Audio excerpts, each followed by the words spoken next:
తూర్పుగోదావరి జిల్లా కడియం ఏరియాలో చిరుతపులి సంచారం కలకలం రేపింది. కడియం ఏరియాను పరిశీలించిన డిఎఫ్ఓ భరణి చిరుతపులి సంచరిస్తున్నట్లు నిర్ధారణ చేశారు.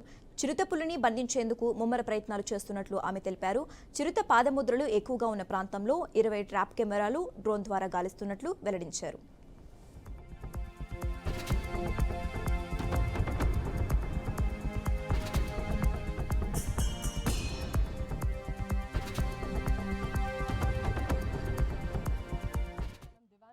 ఆర్ఎఫ్లో 6th రోజు కనిపించింది, 6th సెప్టెంబర్.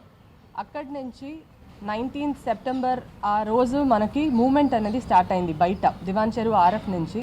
ఇప్పుడు మనం కడియం ఏరియా లోపల ఎంటర్ అయింది అనేది కన్ఫర్మ్ చేశాము. అక్కడ ఉన్న నర్సరీస్ లోపల పగ్ మార్క్ కూడా మనకి కనిపిస్తుంది. నిన్న వర్షం వల్ల పగ్ మార్క్స్ మనకు పూర్తిగా దాని ట్రాక్ కనిపించలేదు కాబట్టి ఈరోజు మార్నింగ్ తెల్లవారుజాము నుంచి మొత్తం కూడా ట్రాక్ చేస్తున్నాము పగ్ మార్క్స్ని. అండ్ కొద్దిగా చోటు ఐడెంటిఫై చేసాము పగ్ మార్క్ రిపీటెడ్ మూమెంట్ ఉన్నాయని.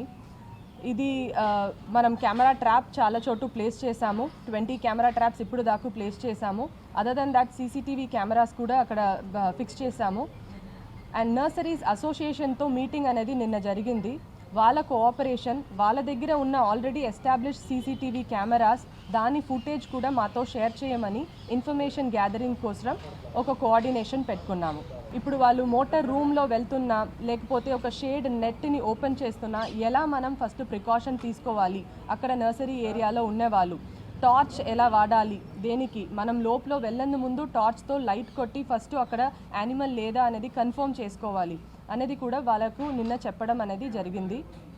ఆ ఏరియాలో పబ్లిక్ కొద్దిగా డిస్టర్బ్ చేయకుండా ఉంటే ఈ ఆపరేషన్ ఇంకా మనకి ఎఫెక్టివ్ అండ్ సక్సెస్ఫుల్గా ఉంటుంది.